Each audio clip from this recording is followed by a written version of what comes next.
Welcome back to my YouTube channel. दोस्तों, आज इस वीडियो में हम बात करेंगे कि जो हमारा MPH-002 क्लासिकल मैकेनिक्स 1 का एग्ज़ाम था, उसमें क्वेश्चन पेपर जो आया था उसमें कौन कौन से क्वेश्चन आए थे। तो आप अगर मेरे चैनल पर नए हो तो आप मेरे चैनल को सब्सक्राइब कर लीजिए। मेरे चैनल पर आपको इग्नू MSc फिज़िक्स के रिलेटेड सभी तरह की इन्फॉर्मेशन टाइम पर मिलती रहेगी। तो दोस्तों, जैसे कि मैंने अपने पिछले वीडियो में भी डाला है कि आपकी जो डेट शीट है वो आई है। उस डेट शीट में जो MPH-002 और 003 पेपर है वो दोनों एक ही दिन होने हैं। तो मैंने उस वीडियो में भी एक्सप्लेन किया है कि ये दोनों पेपर, इन दोनों पेपर का जो क्वेश्चन पेपर है वो एक ही क्वेश्चन पेपर आएगा। टोटल ये दोनों पेपर हैं जो हमारे 2 क्रेडिट्स के हैं, तो टोटल 4 क्रेडिट का जो हमारे दोनों सब्जेक्ट बन जाते हैं। क्योंकि ये MPH-002 हमारा 2 क्रेडिट का पेपर है तो इसका जो क्वेश्चन पेपर है वो हमारा 25 मार्क्स का होगा, और जो MPH-3 है उसका भी जो 2 क्रेडिट का क्वेश्चन पेपर है वो भी हमारा 25 मार्क्स का होगा। दोनों पेपर को करने के लिए हमें 3 घंटे का समय दिया जाएगा। तो जो जो हमारा फर्स्ट पार्ट है वो, क्योंकि MPH-002 है तो उसको हमने पहले 1.5 घंटे में कंप्लीट करना होगा, और जो हमारा सेकंड पार्ट MPH-003 है उसको हमने अगले 1.5 घंटे में पूरा करना होगा। तो क्योंकि मैंने बताया कि इसका क्वेश्चन पेपर एक ही होगा, लेकिन जो आंसर शीट है वो आपको 2 मिलेगी। पहले अपने पहले क्वेश्चन पेपर को अटैम्प्ट करना है, उसकी आंसर शीट आपने सबमिट करनी है, फिर आपने एक और जो हमारी आंसर शीट है वो लेनी है, और फिर उस पर जो दूसरा सब्जेक्ट है उसको हमने कंप्लीट करना है। तो चलिए, इस वीडियो में हम सबसे पहले जो हमारा आज क्लासिकल मैकेनिक्स 1 MPH-002 पेपर था उसके बारे में बात करते हैं कि इसमें कौन से क्वेश्चन आए थे, कैसा हमारा पेपर था। तो दोस्तों, जैसे कि आप स्क्रीन पर देख सकते हो कि हमारा जो फर्स्ट हमारा क्वेश्चन था उसमें हमारे पास 2 पार्ट दिए हुए थे, A और B। उनमें से हमने किसी एक क्वेश्चन को अटैम्प्ट करना था। तो जैसे कि जो हमारा 1A है, फर्स्ट का A क्वेश्चन है, उसमें हमें क्या दिया हुआ था कि हमारे पास एक ब्लॉक है जिसका मास M दिया हुआ है, वो एक इंक्लाइंड प्लेन है, उस पर स्लाइड कर रहा है। इंक्लाइंड प्लेन विदाउट फ्रिक्शन है। तो जो उस इंक्लाइंड प्लेन के साथ वो एंगल बना रहा है थीटा हॉरिजॉन्टल के साथ, हमने क्या करना था, जो ब्लॉक है उसका मोशन, उस मोशन को हमने फाइंड आउट करना है। मतलब हमने क्या कैलकुलेट करना है, उसका एक्सेलरेशन कैलकुलेट करना है और उसकी पोजीशन फाइंड आउट करनी है। ठीक है। तो दोस्तों, ये जो हमारा एक क्वेश्चन बिल्कुल इजी क्वेश्चन है। आपने इक्वेशन ऑफ मोशन लिखनी है इसकी। हमें सिस्टम क्या दिया हुआ है, एक ब्लॉक है जो एक प्लेन से स्लाइड कर रहा है, थीटा एंगल वो हॉरिजॉन्टल के साथ प्लेन बना रहा है आपका। तो इस तरह ये दोस्तों आपका 5 मार्क्स का क्वेश्चन था। इसमें जो हमारा बी पार्ट दिया हुआ है वो मोस्ट सिंपलेस्ट क्वेश्चन दिया हुआ है। हमें क्या लिखनी थी, इक्वेशन ऑफ कॉन्स्टेंट्स लिखनी है। हमारे पास कौन सा सिस्टम है, रिजर्व रॉड्स हैं जिसके जिसके मतलब 3 पॉइंट मासेस दिए हुए हैं। जैसे ABC हमने 3 मास कंसिडर कर लिए। उन जो मास है वो उनमें से वो एक दूसरे के साथ रिजर्व रॉड से कनेक्ट हुए हैं, जिसकी लेंथ कितनी दी हुई है, L दी हुई है। तो दोस्तों, हमारे पास 3 मास है ABC, जैसे हमने कंसिडर कर लिया। A और B मास, उसमें एक रॉड है। B और C मास है जो उसमें एक रॉड है। A और C मास है जो उसमें एक रॉड है, उससे एक इंटरकनेक्टेड है। 3 डायमेंशनल सिस्टम है। तो ये बिल्कुल इजी दोस्तों क्वेश्चन है। अगर मैं आपके साथ इसका सोल्यूशन भी डिस्कस कर लेता हूँ। ए हमारा जो पॉइंट दिया हुआ है उसके हमने जैसे कोऑर्डिनेट कंसिडर कर लिए, x1 x1 y1 z1। B के हमने कंसिडर कर लिए x2 y2 z2, और सी के कंसिडर कर लिए x3 y3 z3। तो और जो हमारे पास 2 पॉइंट्स दिए हुए हैं, ए सपोज A और B पॉइंट की बात करते हैं, उनमें जो हमें हमारी जो लेंथ है वो कितनी दी हुई है, L दी हुई है। तो अगर हम डिस्टेंस फार्मूला लगाए तो वो क्या होता है, x2 माइनस x1 का whole square plus y2 minus y1 का whole square plus z2 minus z1 का whole square is equal to L square. तो ये हमारे A और B पॉइंट के लिए इक्वेशन ऑफ मोशन लिखी गई, इक्वेशन ऑफ कॉन्स्टेंट्स लिखी गई। इसी तरह हम B और C पॉइंट के लिख सकते हैं, इसी तरह A और C पॉइंट इन दोनों के बीच की लिख सकते हैं। तो ये हमारे जो मासेस दिए हुए थे, क्योंकि ये एक फिक्स रॉड के साथ फिक्स किए हुए हैं, तो ये इन पर हमारी एक कंडीशन लग गई जिसे हम क्या बोलते हैं, कॉन्स्टेंट्स बोलते हैं। फिर इसका एक और 2 मार्क्स का पार्ट दिया था, what are holonomic and non holonomic constant. तो ये बिल्कुल दोस्तों ईजी हमारे पास एक क्वेश्चन था। अब जब भी आप इस टॉपिक को करेंगे तो ध्यान से करना, आपके पास एग्जाम में इसी तरह का एक क्वेश्चन पूछा जाएगा। तो अगर मैं बात करूं कि हमने, क्योंकि फर्स्ट क्वेश्चन में 2 ए और बी पार्ट में से एक क्वेश्चन करना था, तो जो हमारा बी क्वेश्चन है वो बिल्कुल ईजी और सिंपलेस्ट क्वेश्चन है। इसमें आप 5 में से 5 स्कोर ईजिली कर सकते हो। तो इस तरह दोस्तों पहले क्वेश्चन में हमारे पास 5 मार्क का क्वेश्चन था, जिसमें हमारे पास 2 पार्ट दिए हुए थे, उनमें से हमने किसी एक पार्ट को अटेम्प्ट करना था।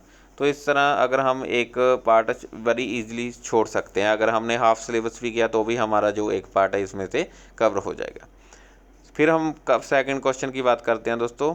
सेकंड क्वेश्चन में भी बिल्कुल सेम पहले की तरह ही पैटर्न था। हमारे पास 2 क्वेश्चन दिए हुए हैं, सेकंड ए और सेकंड बी।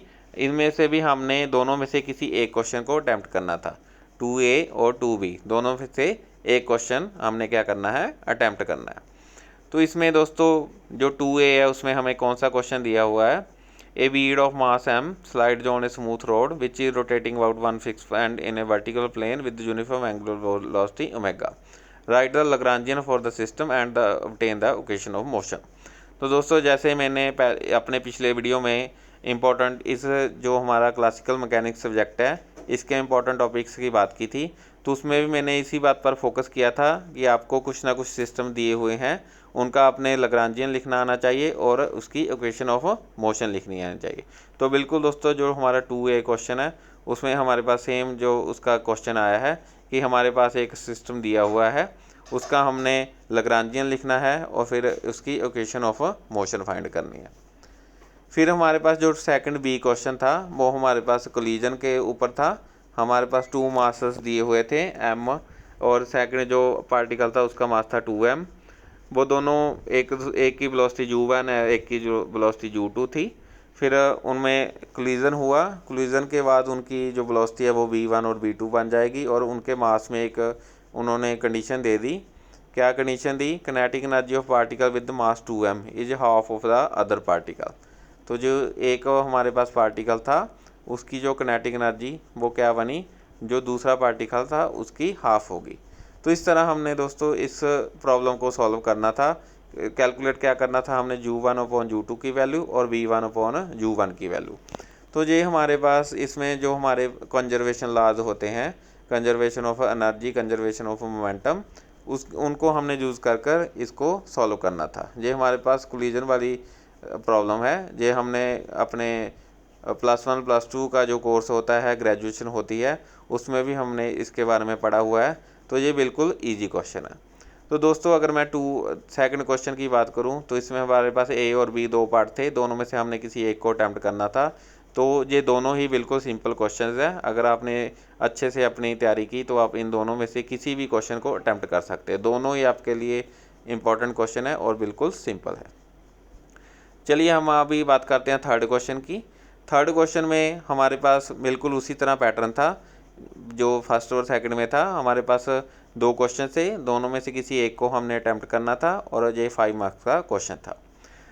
अगर हम थर्ड क्वेश्चन के ए पार्ट की बात करें तो उसमें आगे 2 सब पार्ट थे, 1 और 2। जो फर्स्ट पार्ट था वो हमारा 2 मार्क्स का था और जो सेकंड पार्ट था वो हमारा था 3 मार्क्स का।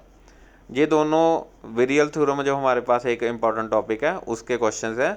जो थर्ड ए के फर्स्ट पार्ट है उसमें हमने जो विरियल थ्योरम है उसके हमने मैथमेटिकल एक्सप्रेशन लिखना था कि जो विरियल थ्योरम होती है वो उसका फॉर्मूला क्या होता है। और फिर सेकंड जो क्वेश्चन है वो हमारे पास आ जाती है विरियल थ्योरम की एप्लीकेशन। विरियल थ्योरम की एक एप्लीकेशन है जिसको हमने यूज़ कर जो सेकंड पार्ट है उसको प्रूव करना था। तो दोस्तों जो 3A क्वेश्चन है वो होली सॉली विरियल थ्योरम पर है। ये आपका एक इम्पॉर्टेंट टॉपिक है। मैंने जो अपना लास्ट वीडियो में इस बुक के इम्पॉर्टेंट टॉपिक्स की बात की उसमें मैंने खास जोर दिया था कि आपको विरियल थ्योरम अच्छे से करनी है और इसकी एप्लीकेशंस अच्छे से करनी है। फिर हमारे पास जो थर्ड बी क्वेश्चन आता है वो हमारे पास जो लैप्लेस-रुंजे लेंज वेक्टर होता है उसके रिलेटेड एक क्वेश्चन है। ये उसकी एप्लीकेशन दी हुई है, लैप्लेस-रुंजे लेंज वेक्टर क्या होता है और उसकी एप्लीकेशन, उसका सिग्निफिकेंस क्या है, उस क्वेश्चन को ये डिनोट करता है। तो इस तरह दोस्तों हमारा जो थर्ड क्वेश्चन है वो 5 मार्क्स का है। इसमें अगर मैं बात करूं तो जो हमारा ए क्वेश्चन है वो बिल्कुल ईजी है, बेरियल थ्योरम आपका एक इम्पॉर्टेंट टॉपिक है, आपको इसके ध्यान से करना है, इसकी एप्लीकेशंस करनी है। और इसी तरह जो लैप्लास-रुंजे लेंज वेक्टर है उसकी डेफिनेशन करनी है, उसकी सिग्निफिकेंस क्या होता है, उसकी एप्लीकेशंस क्या होती है, वो करनी है। तो इस तरह दोस्तों पहला, दूसरा और तीसरा क्वेश्चन आपके 5 मार्क्स के हो गए, तो ये 15 मार्क्स का आपका क्वेश्चन हो गया जहाँ तक। फिर जो हमारे पास दोस्तों फोर्थ क्वेश्चन है वो हमारे पास आएगा 10 मार्क्स का, 10 मार्क्स का ये क्वेश्चन होगा। इसमें भी आपको इंटरनल चॉइस दी हुई है, आपके पास 2 क्वेश्चन दिए हैं, ए और बी क्वेश्चन, दोनों पार्ट 10-10 मार्क्स के हैं। जो हमारा ए पार्ट है उसमें आगे हमारे पास 2 क्वेश्चन दिए हुए हैं जो हमारे 5 मार्क्स के हैं, और जो बी पार्ट है वो सीधा ही हमारे पास 10 मार्क्स का क्वेश्चन दिया हुआ है। तो चलिए हम बात करते हैं फोर्थ क्वेश्चन की। इसमें जो हमारा, अगर हम फोर्थ का ए पार्ट अटैम्प्ट करते हैं तो हमें फर्स्ट और सेकंड इनके दोनों क्वेश्चन अटैम्प्ट करने पड़ेंगे, जो दोनों 5 मार्क्स के आ जाते हैं। जो हमारा फर्स्ट क्वेश्चन है उसमें हमारे पास एक फोर्स की इक्वेशन दी हुई है, हमने इनिशियल कंडीशंस को यूज़ करते हुए जो हमारा क्यू फंक्शन है उसको निकालना है। तो ये दोस्तों एक इजी क्वेश्चन है आपके लिए। और फिर हमारे पास जो इसका सेकंड पार्ट आ जाता है उसमें हमारे पास क्या है, एक सिस्टम का लग्रांजियन ऑलरेडी दिया हुआ है, हमने लग्रांजियन दिया हुआ है, हमने क्या फाइंड आउट करना है, equation of motion find out करनी है। तो हमने जो दोस्तों हमारा इस बुक में हमारा एक इम्पॉर्टेंट टॉपिक है लग्रांजियस इक्वेशन ऑफ मोशन, हमने उसको इसमें सॉल्व करना है। हमें लग्रांजियन एल की वैल्यू दी हुई है, फिर हमने सिंपली डेरिवेटिव यूज़ कर जो हमारी लग्रांजियस इक्वेशन ऑफ मोशन होती है उसमें उसको कैलकुलेट करना है। फिर हमने क्या फाइंड आउट करना है, P5 को शो करना है कि ये कांस्टेंट ऑफ मोशन है। तो ये दोस्तों हमारे पास एक इजी क्वेश्चन है, बिल्कुल सिंपलेस्ट अगर मैं बात करूं तो ये हमारा बिल्कुल सिंपल क्वेश्चन है, इसमें सिंपली डेरिवेटिव ही आपको करना है। फिर हम बात करते हैं 4 के बी पार्ट की। जो बी पार्ट है वो सीधा ही 10 मार्क्स का है। हमारे पास क्या है, एक डबल पेंडुलम की प्रॉब्लम है, उसमें हमने क्या लिखना है, बी और टी मैट्रिक्स को लिखना है। तो हमारे पास जो हमारा जो बुक दी है उसमें जो लास्ट वाला ब्लॉक है उसमें हमारे पास एक टॉपिक है आइगन वैल्यू वाला। आइगन वैल्यू को मैट्रिक्स फॉर्म में जब हम लिखते हैं तो उसमें हमारे पास 2 मैट्रिक्सेस बनती हैं, एक को बी मैट्रिक्स बोलते हैं और एक को टी मैट्रिक्स बोलते हैं। तो हमारे पास एक डबल पेंडुलम सिस्टम दिया हुआ है जिसमें 2 पेंडुलम है एक दूसरे से अटैच हुए हुए हैं, जो एक्चुअली जो सेकंड पेंडुलम होता है वो फर्स्ट से अटैच किया जाता है। उस प्रॉब्लम के लिए हमने जो आइगन वैल्यू इक्वेशन है मैट्रिक्स फॉर्म में उसको लिखना है। जब हम उस इक्वेशन को लिखेंगे तो उसमें हमारे पास 2 मैट्रिक्सेस बनेगी, एक को बी मैट्रिक्स बोलते हैं और एक को टी मैट्रिक्स बोलते हैं। उस मैट्रिक्स के एलिमेंट्स को हमने लिखना है। तो दोस्तों जब भी आप इस टॉपिक को करेंगे तो आपको इसमें क्या समझ आ जाएगा कि इस मैट्रिक्स को लिखने के लिए एक ट्रिक होता है, अगर वो आप ट्रिक को समझ गए, पकड़ जाओगे तो आप इस मैट्रिक्स को ईजिली लिख सकते हो। तो मेरे हिसाब से दोस्तों ये दोनों ही क्वेश्चन बिल्कुल सिंपल थे।